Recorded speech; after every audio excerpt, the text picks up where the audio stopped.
And we're back. We're back. We're live. Always live. We're always back every day. Quarantine Chronicles. This is the I guess weekly edition of the figures podcast that we do now. What do you call it again, Mike?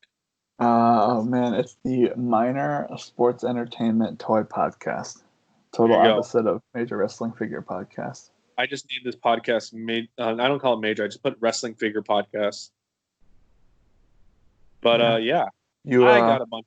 I've y- been. If you watch any of my videos on my channel besides this, or I don't know, you have noticed I've been boxing a lot of Undertaker figures, and I've been having fun with that. I've literally bought. I've been like I've been saying, I've been buying a whole bunch of Undertaker figures, and some loose, some in box. And I literally sat down in front of my phone and I recorded like I think 6 in a row. And then I sent thumbnails to Mike, so Mike edited them for me. And that's why I have like nice, cool thumbnails to post on my Instagram, and they look nice and clean. But you're buying a lot of basics too. I see a lot of basic figures. what do you mean? I don't know. Didn't you have a couple basic figures? I only bought the basic ones with the gloves, like Mm. the gray gloves, Mm-hmm. Undertaker with the long hair, because they also have a heritage one from like '91 or something, like where he like first debuted. I Gotcha. bought what other basic one did I buy? I think that's it. I think that's the only basic one I bought. Everything else was elite style. I think Elite's the way to go, honestly. Even if you're gonna open it and you know, it's I, the I found a lot of loose ones, a lot of random ones, and I bought a couple box ones. Honestly, my favorite one is the one that I guess today's Wednesday, so we're uploading this Thursday, and I uploaded my favorite figure that I bought out of the whole set today, the which Undertaker one's that? figure, the Big Evil biker figure from Mm-hmm. 2002. The one at Judgment Day with the belt and the vest gimmick and the bandana. I think that was my favorite one out of all. And honestly, that SummerSlam one that I uploaded yesterday might be the one I'm like, maybe I shouldn't have bought this. Maybe I should have waited till I found like a loose one on like from someone to steal, like to get a deal from, instead of buying it straight from the box. Yeah. But what are you gonna do, right? Mm-hmm. I mean, if you want some, it's one of those things where, and this kind of like this isn't figure related, but it's something that we just did before we started recording the podcast. Um, so I found a card here, and we're talking sports cards. I found it's a 2014 Bowman Chrome first Bowman of Chris Bryant. I don't have this card. It's one of those cards that I just never bought. I have every other like rookie card of like Chris Bryant, but I just never got this card. So I found one on eBay for it was what's it called? It was like buy it now $20 or best offer, and it was graded 9.5 with like a really good like some good subgrades, but it was 9.5, and all the other two rookie cards that I have of Chris Bryant are in PSA, which is like just a different grading service. It's like a white box with a red outline, and they only go like 9, 10. There's like no like 9.5, but in Beckett, which is another grading thing, which has like the gold bar at the top and it's got the big numbers. They have like a 9.5, and the 9.5 is like like at some points it's like kind of equal to a 10 in a way. Obviously, a 10 is a perfect card, but just the 9.5 with the gold and everything, that a lot of people, you know, 10 like take rare that. because I know it's comics. Like there's no 10 comics really. It's all like 9.8. Mm-hmm. Is 9 Yeah. like 9.8 essentially? Well, 9.5, it's basically a 10, but there's a few things that aren't perfect. So that's why 9.5 is just one of those where it's like, oh, I got a 9.5, that's good. Because like with a 10, it's like a 10 looks good, but with the like you want to get like a pristine 10, black label 10, I mean, where it's just like a black label and it's got the gold 10, and it's you know like it's like it looks cool on the top, but this was a 9.5, and so I sent an offer for $15, and immediately it was like, nope, that's too low, and I was like, all right, fine, and then I sent an offer for $17, and then I waited like a few minutes, waited like like 30 minutes, kept refreshing the thing just to see if he would accept it, and then I realized this card was ending in like an hour, so I was like, okay, what do I do? And then it showed that someone was watching it, and I was like, oh, all right, well, fine. So right before we were about to record, I pressed buy it now, $20, free shipping. It came to like 21 something, which is like pretty much about the price that it goes for.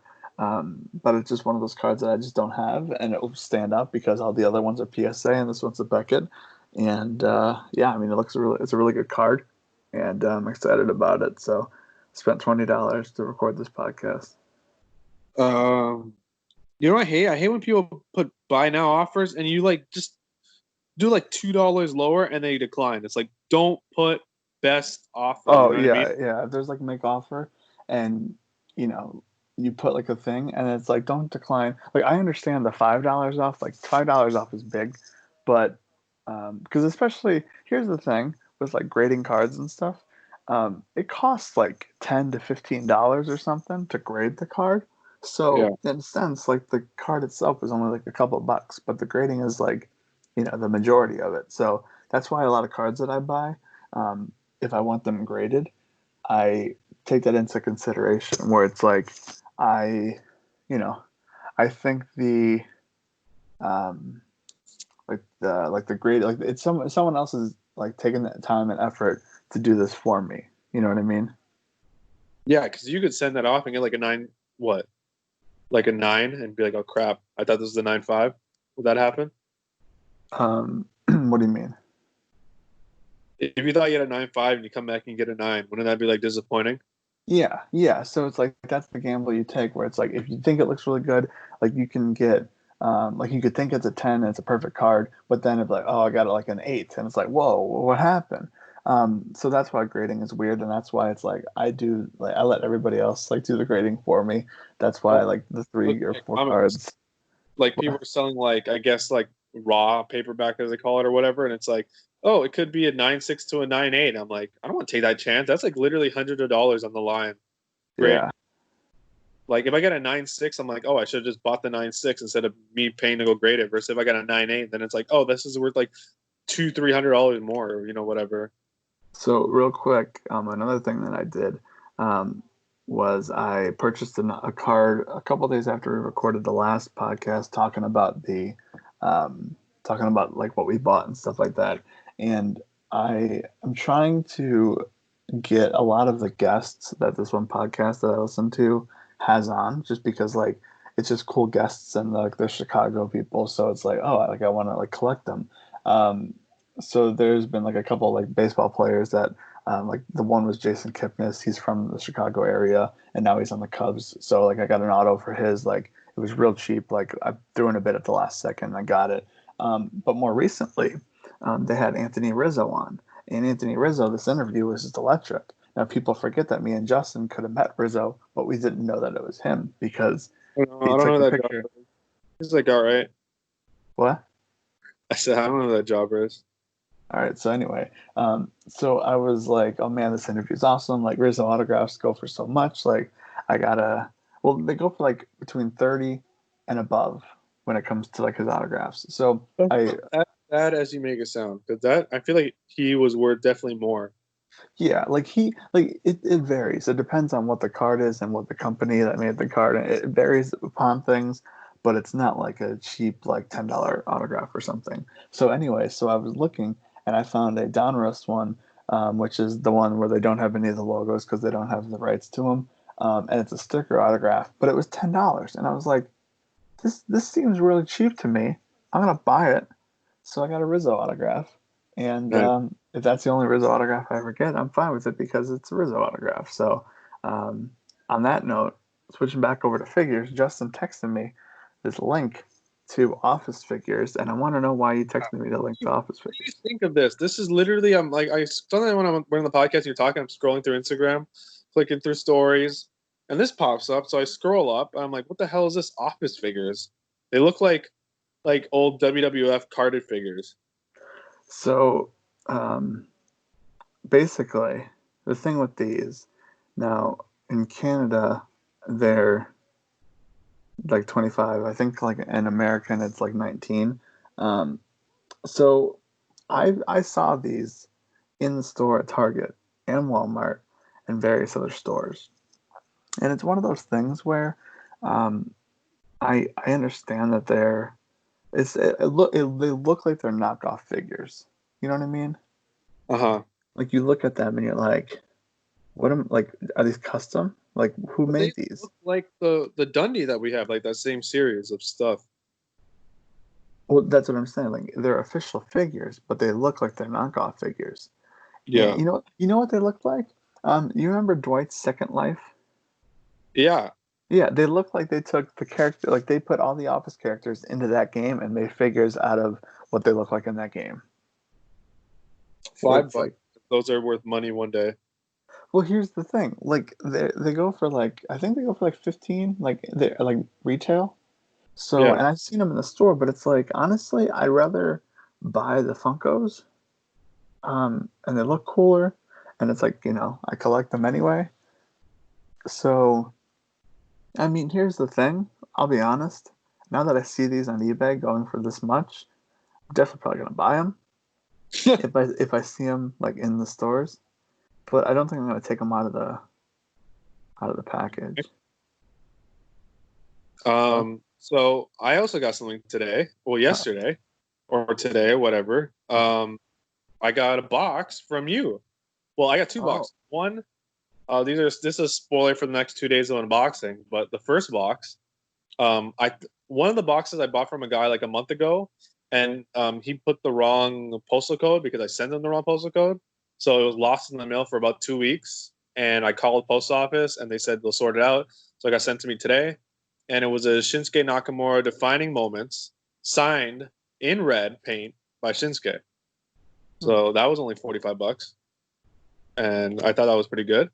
What else did I get? And I got the package from you, which I originally, when I was opening it, I didn't look at the label, so I was opening it on camera. I'm like, oh, I think this is the thing that got lost in the mail. And then I open it and I see the socks. No, first I see the drink box, and I'm like, who the hell packs the drink holder thing in here? And then I see the socks, and I'm like, this is Mike. And then I'm like, oh, then you package it in the package I think it came in, but it was like double packaged. So I No, no, opened no, that no, up, no, pulled it out. no, no. Let me explain. Let me explain. And I hope that you didn't show the address on camera. Now I'm thinking about it anyway. Um, so that box was the box that it came in, and that Yeah. drink holder was in there originally. Okay. And so the drink holder was on the bottom, and then the figure was in that white packaging, and then they put that on top of the drink holder, and they boxed it up. And I was like, I opened it up, and I was like, this is brilliant, because like if you don't have bubble wrap, this is the next best thing because it's not going to flip over in the box, it's not going to move around much in the box, and it's like in the center because of like the drink holder. And I thought that was a great idea, so I was like, you know what, I'm going to keep it. um, like so we threw in the socks that you left here like over a year ago, or no, it's a couple months ago. um, and then I didn't even know where I left the sock, but they like stuck in like the sheets. I think maybe yeah, they were stuck in like the blankets or something. That makes sense Um, because I take off my socks with my feet before I go to sleep. So that usually would happen. and the other thing that I thought of was I should have threw the cards in that you got from Alex Lorenzo. I should have put those in there too. I thought about that too. Then I was like, whatever. Yeah. So Doesn't matter. So I got that Major Wrestling Figure Podcast, original figures they came out with, and unboxed those. I thought they were pretty cool. I set them up on my desk. I was originally going to put them hanging off the ladder, as I say in the video when you watch it, but I can't get them to like grasp on the ladder. So now it's like they're just like, I guess, standing by the table thing I have. hmm. And there you go. That's You my. also It's what else have I gotten? Oh, you got that thing. I did a thing. I bought the Fiend figure. I pre-ordered it. I oh saw no. the face scan and I saw people getting it. I thought it was really cool, and I ended up buying it. Like the only thing about that figure is it's gonna be rare. That's the only thing. Like it's gonna be worth One something. 1,000% that's a rare figure. Yeah. It's like the Kane figures. Kane like the Kane figures. All the Kane figures are rare. Like the Hmm. elites, so Yeah. hard. Like they're worth minimum double what they, or even like what you paid for it loose is what people will pay. And yeah, that thing definitely worth be rare when I get it. Like I'm gonna keep that one. I might start a Fiend collection. Oh no. Here's the thing about that figure and just figures in general. Um, like I'm the same way with like Funko Pops, where it's like I like at what point like at this point I've bought um, one Funko Pop online, no, a couple because like through GameStop I bought some. I bought one on eBay.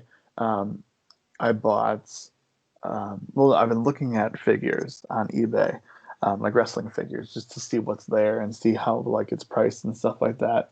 Um, and I pre-ordered the bubbly and the two New Japan figures, and it's like I don't I just don't like buying like stuff online because I like the chase. I like the hunt. I like going into Walmart, walking down that aisle, and turning at the figures and seeing, wow, look at this like Vince McMahon that I probably should have bought last week because now it's gone. Look at this like Sweet Pea Dunne that I should have bought even though it's gone. Like it's just like you don't know what's going to be there. So if I see the Bray Wyatt in person, I might buy it. But that's the thing where it's like I don't want to pre-order it, even though it's gonna be rare, because like I don't need that figure. Like it can be worth $1,000 in like 2 years, and I'll still be like, well, it is what it is. I don't care. I wasn't gonna sell it anyway. So that's why it's like I just unless I see it in person and I find it myself, like I'm not gonna make a big deal out of it. You know what I mean? Yeah, that makes sense. I thought when I saw it in actual like pictures, like people like, oh hey, I got the figure. I'm like, yeah, I want that thing. Because I don't Yeah. know, I mean, it it's looks cool. like no, yeah, because it looks like a cool figure. Like it looks actually like an action figure versus just like a wrestling figure. Hmm. That's why I like the Sting figures. Um, I like the Taker figures because of the costume and Undertaker, my favorite wrestler. But Hmm. like, yeah, the Bray Wyatt figure looks like an actual cartoon-esque figure. So Here's the we're other thing. About like just buying stuff in general. Like the Fiend figure, like if it's a figure that I don't really care about, it needs to have like some like personal connection to me for me to buy it. Like if the Fiend was the one that faced Randy Orton in that House of Horrors match a couple years ago, then I would be like, oh man, like I gotta buy this because this was the figure. And for those who don't know, the House of Horrors house, like the one that they shot that match in, was about maybe like an hour and a half away from where I lived in Kansas. And so one day we took the drive up to the middle of nowhere, and like you're on this like path. It's not really a path. It's just you're on this road, and there's nothing. And all of a sudden you see a house. And so I was like, that's the house. So I got out of the car, took a picture. I did the RKO pose. I did the, like where Bray Wyatt spreads his hands out, like he's got the whole world in his hands. I took the picture. There was people there that were cleaning it up because it was for sale at the time. Hopped back in the car and left. And like if that figure, yeah. For some, I was there. The debut of Bray Wyatt, the Fiend. I was there live, and it's a SummerSlam figure elite. there you So that's go. like I need this.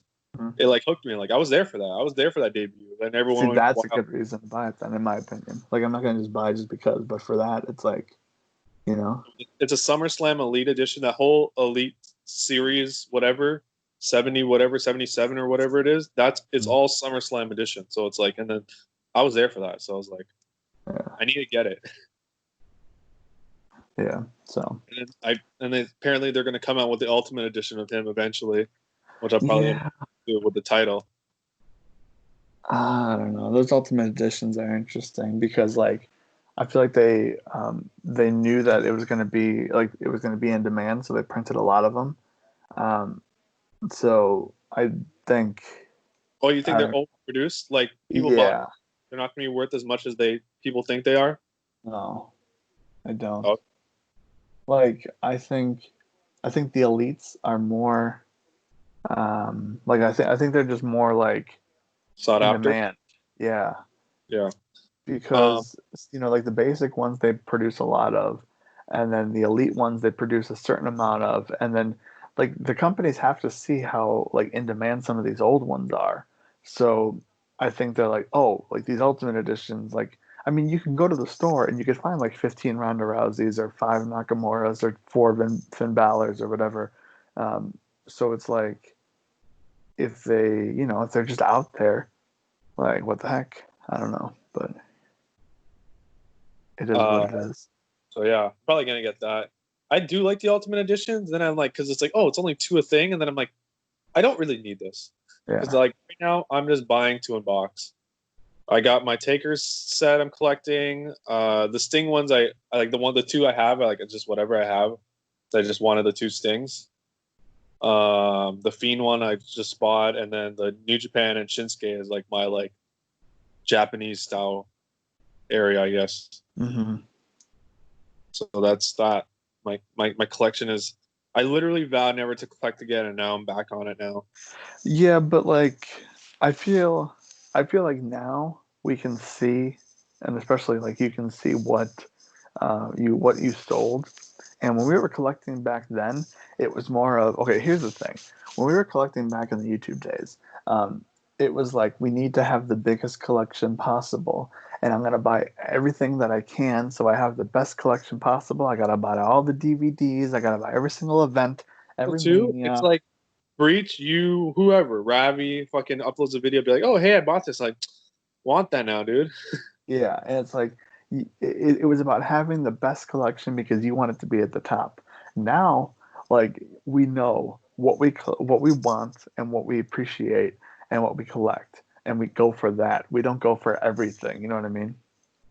Yeah, Like nice. I would have never bought those Series 16 Kevin Nash and Diesel figures today, like because they were rare and because I was like, oh well, I gotta have a rare, I gotta buy rare figures. Like that's just a thing. That's why I bought them. Should flip them, dude, if you want. Uh, I'll, One I'll day, keep them in the one day, box. Mike's gonna not flipping those, and I'm like, I told you. See, but then again, if more and more people are flipping them now, in a couple of years, people are gonna be like, "Oh, can't find it." Like, I would be willing to pay extra for it. And like, hello, here I I don't am. know. I think we're at a time right now where people are buying. It's like hot right now. Collecting's hot, Hmm. and it's gonna die down eventually. Then it'll come back up. It's ebb and flows, right? For everything. Honestly, like, I paid like whatever the elite price was back in the day, like $15 or something. Like, it's Yeah. not that big of a deal. No. Like maybe maybe like one day when I'm like like old and I have a family, like my kids will want to play with like a Kevin Nash. You know what I mean? Comes with the NWO spray painted belt. Like here Yeah. you go, Kevin Nash. Remember him? That old guy that had a feud with CM Punk. Anyway, that's it. I think that's it for a figure update. We'll Yeah. probably be back next week with more nonsense that I've gotten in the mail or whatever. I'm gonna Oh, try. more. I got an Undertaker Hasbro. Oh yeah, I was gonna Yep. mention that, but I thought you already did. Oh no, I got the Undertaker Hasbro Series 4, and I'm looking for a Series 8 that my good friend Breach has. He just sent that to me. So yeah, and there you go. I think in the next week I'm gonna try to find an elite to buy, like in person. I'm Okay, gonna go that's. figure hunting this week. I can't go finger hunting because everyone in there's a Canada group and people post pictures in Toronto and it's straight up empty in there. And like Yeah. the only one, or they have like the ones of the same exact ones that like no one cares about. One See, or the other. here's the thing. I've been so out of the figure game for so long that to me, like the shelves look stocked. But I know there's probably like that one elite that like everybody bought right away. Because like now I'm like I know the card game now. I know like when they stock and I know when people buy and stuff like that. So I need to get back in the figure game. And that's Yeah, it. that our addiction will continue. Yes. And next week we'll probably talk about more stuff. Yep. And we'll talk to you again After after a while. after a while. Yeah. You're